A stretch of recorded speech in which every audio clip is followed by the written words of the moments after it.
This is Max and Mia podcast. Hey everyone, welcome back to Max and Mia podcast, the show where we have real conversations in real English, so you can stop sounding like a textbook and start sounding like a native speaker. That's right. Welcome back, everybody. I'm Max. And I'm Mia. And if you're new here, first of all, welcome. We're so glad you found us. This podcast is all about helping intermediate English learners like you build real fluency.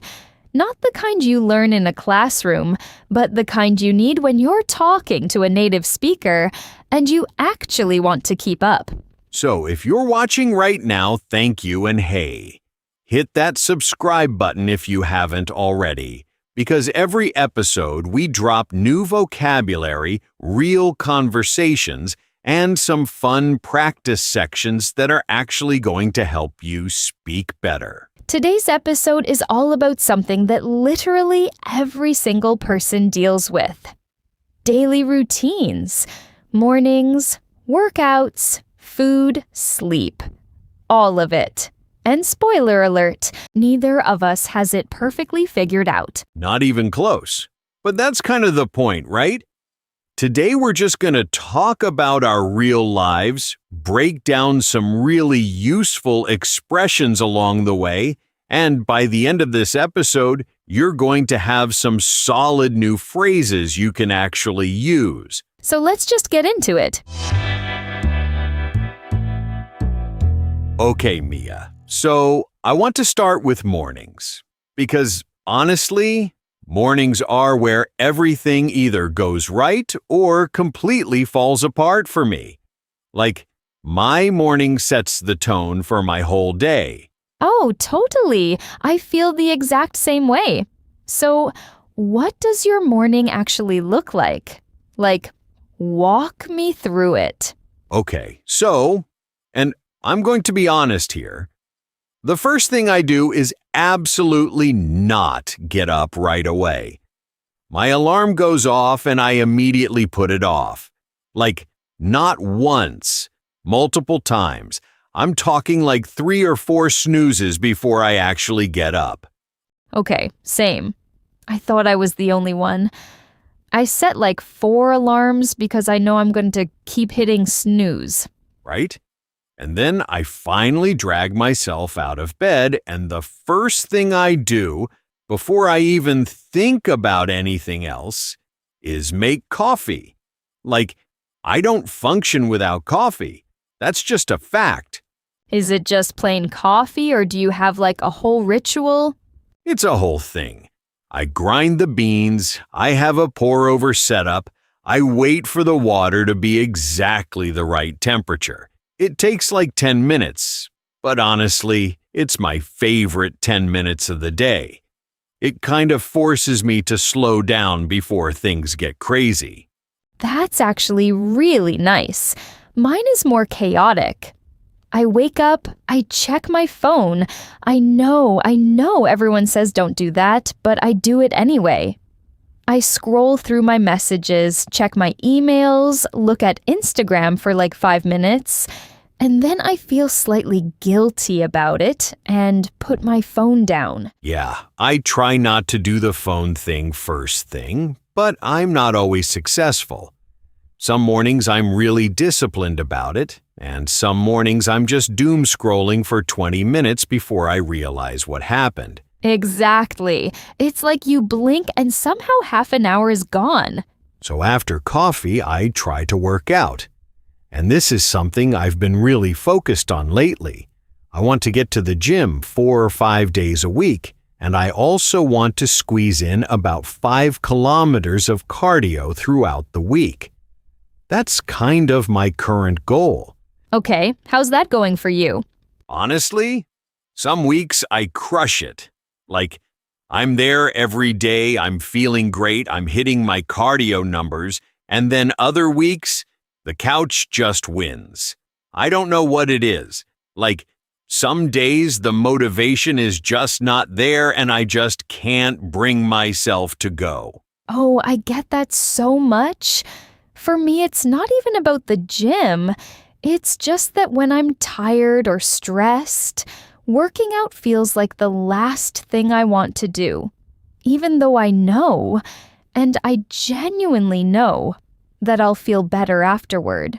That's the most frustrating part, right? You know it's going to make you feel good. You know you won't regret it. And still, in the moment, you're like, maybe tomorrow. Exactly. I'll do it tomorrow, which then becomes the next day and then the next day, and suddenly it's been a week. So, Mia, since we're being honest here, talk to me about food. Because for me, I feel like I have a pretty decent handle on it during the week. But weekends? Weekends are a disaster. Oh, food. Okay.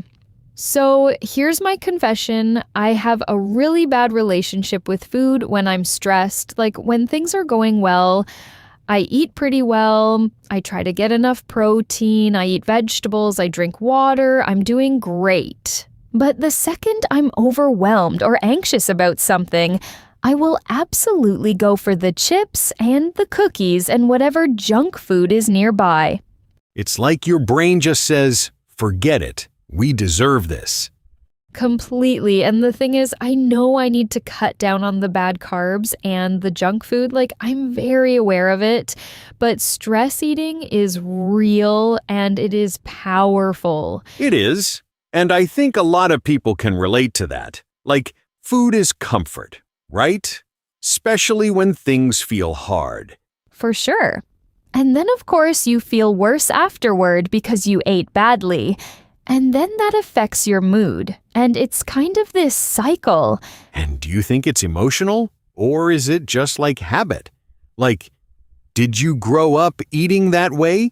Honestly, probably a little bit of both. Like, I grew up in a house where food was kind of tied to celebration and comfort, so there's definitely an emotional component. But also, when you're busy and tired, junk food is just easier. It's fast, it tastes good, and your brain is like, yeah, let's do this. That's such a real thing. Like, cooking a healthy meal takes effort. Opening a bag of chips takes zero effort. Exactly. And I think that's where building better habits matters so much. If you plan ahead, if you have healthy stuff ready, you're way more likely to make a better choice. But if you come home exhausted and there's nothing in the fridge, you're ordering pizza. 100%. I've been trying to do some meal prep on Sundays to help with that. It doesn't always happen, but when it does, the whole week just goes smoother. That's such a good idea. I keep saying I'm going to start doing that, and then Sunday comes and I'm like, maybe next week. Classic procrastination move, a vicious cycle. What about at night, though? How do you wind down? Because I feel like the end of the day is almost as important as the morning in terms of how you feel the next day. That's such a good point. So I've been trying to do better with this. I used to just stay on my phone until I fell asleep, which is terrible for sleep quality, by the way. So now I try to stop looking at screens about an hour before bed. I'll read a book or just do something quiet. Does it actually work? When I stick to it, yes, completely. I sleep so much better.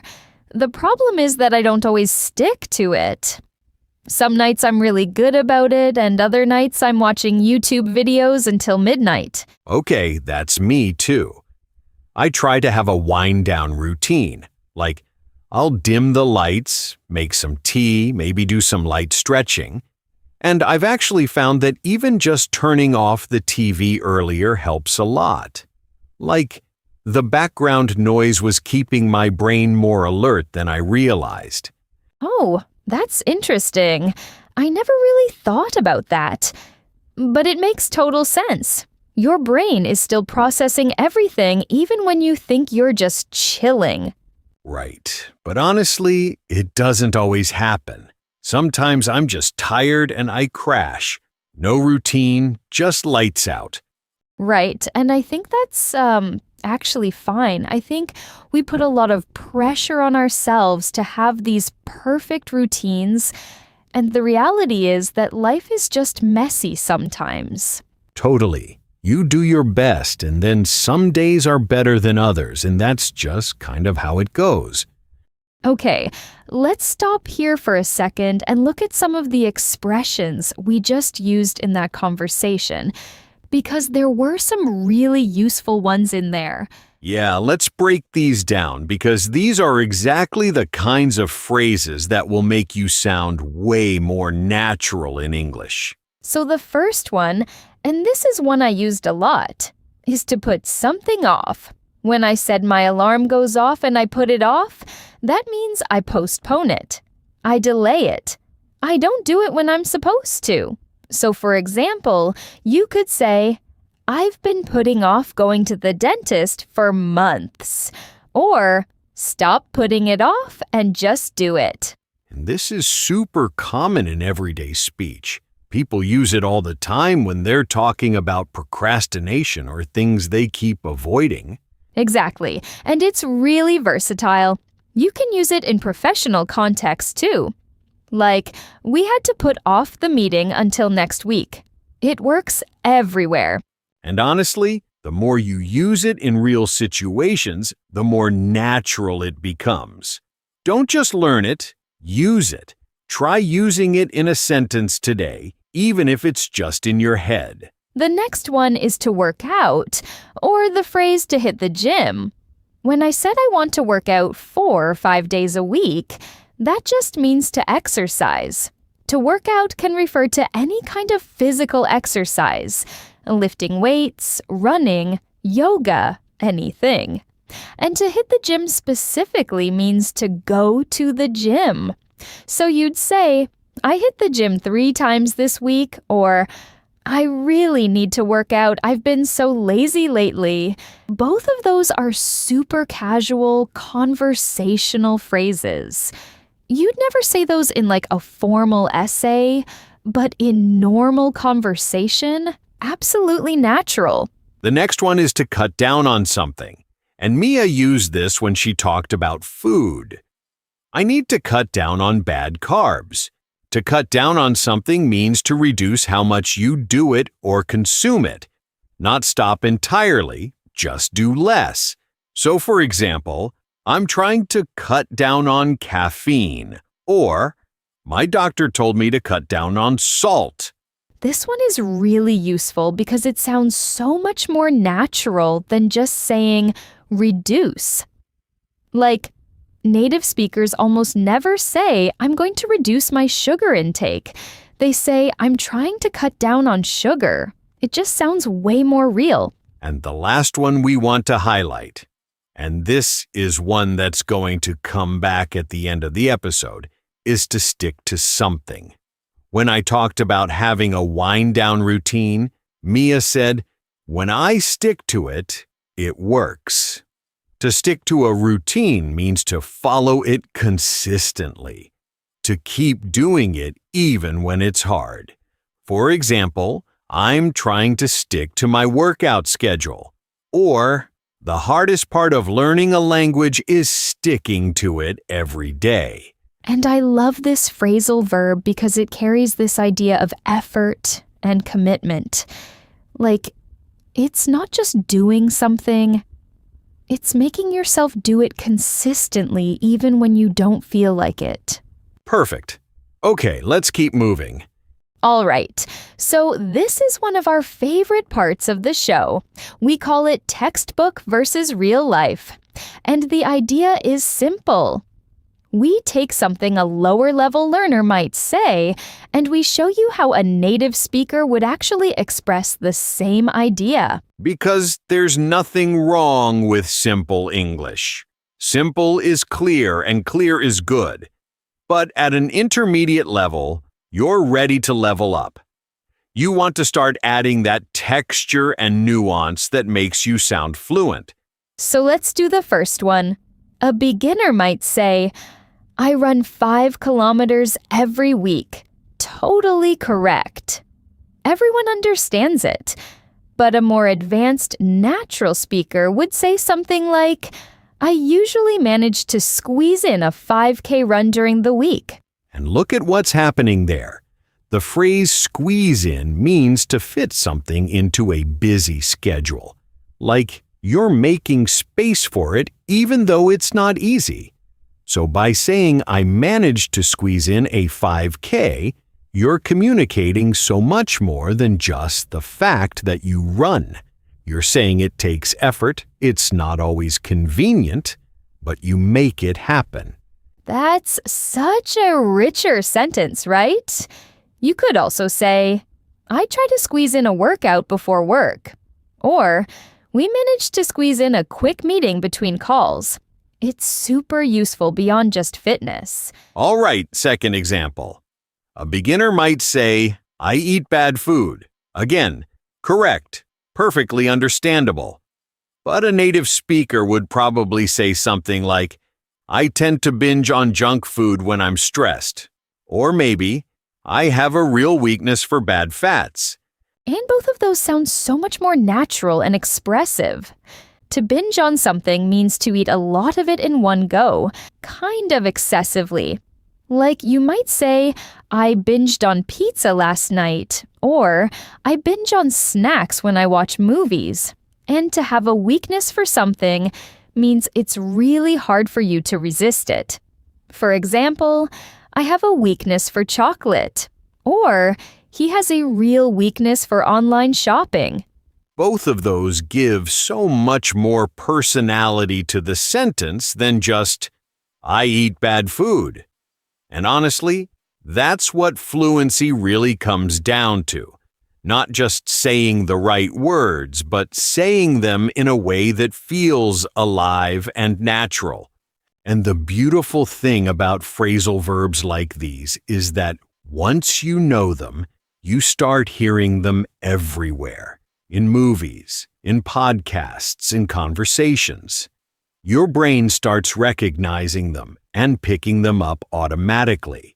So don't just memorize them from a list. Use them, hear them in context, and they'll stick way faster. Okay, let's keep moving. Okay, now it's your turn to actually speak. This is the shadowing section. We say a sentence, you pause the video, and you repeat it out loud. That's it. Don't skip this part, because this is where real fluency gets built. Let's go. Sentence 1. Listen first, then repeat. I usually manage to squeeze in a 5K run during the week. Sentence 2. Listen, then repeat. I tend to binge on junk food when I'm stressed. Last one. Listen, then repeat. I've been putting off going to the gym all week, but I'm gonna make it happen tomorrow. Good. Now, go back and do it 2 more times. The more you repeat, the more natural it sounds coming out of your mouth. That's the whole point. All right, so let's wrap this up. Today we talked about our real daily routines, mornings, exercise, food, sleep, and the big takeaway I want you to hold on to is this. Nobody has it all perfectly figured out. That's right. The idea of the perfect routine is kind of a myth. Some days you crush it. Some days you hit snooze 4 times and eat chips for dinner, and that's just being human. And what matters is that you keep trying. You stick to your habits as much as you can. You're kind to yourself when you slip up, and you just keep going. And that applies to your English too, by the way. You're not going to get it perfect every time. You're going to make mistakes. You're going to forget a phrasal verb. You're going to mispronounce something, and that's fine. Progress is progress. What matters is that you show up. Consistency beats perfection every single time, and we really believe that. And honestly, we're right there with you. We're not perfect either. Not with our routines, not with our habits, not with anything. We're just two people trying to do better every day. And we thought, hey, why not share that with people who are also trying to level up? We covered some really solid vocabulary today. We talked about putting things off, working out and hitting the gym, cutting down on things that aren't good for you, and sticking to a routine. All of those are going to serve you really well in everyday conversations. And we practiced some real connected speech in the shadowing section. I really hope you actually did that out loud because that is how you improve. No shortcuts. Okay, and before we go, we have a question for you. And we really do want to hear from you on this one. What is one daily habit you are trying to build right now? Tell us in the comments using the phrasal verb stick to. Like, for example, you could write, I'm trying to stick to a morning workout routine. Or, I'm working on sticking to no phones before bed. Anything you're working on in your life right now, we want to know. Drop it in the comments. And if you found this episode useful, share it with someone who's learning English. That genuinely helps us so much, and it helps them too. We'll be back soon with another episode. Until then, keep practicing, keep showing up, and we'll catch you in the next one. See you guys. Bye. Bye, everyone.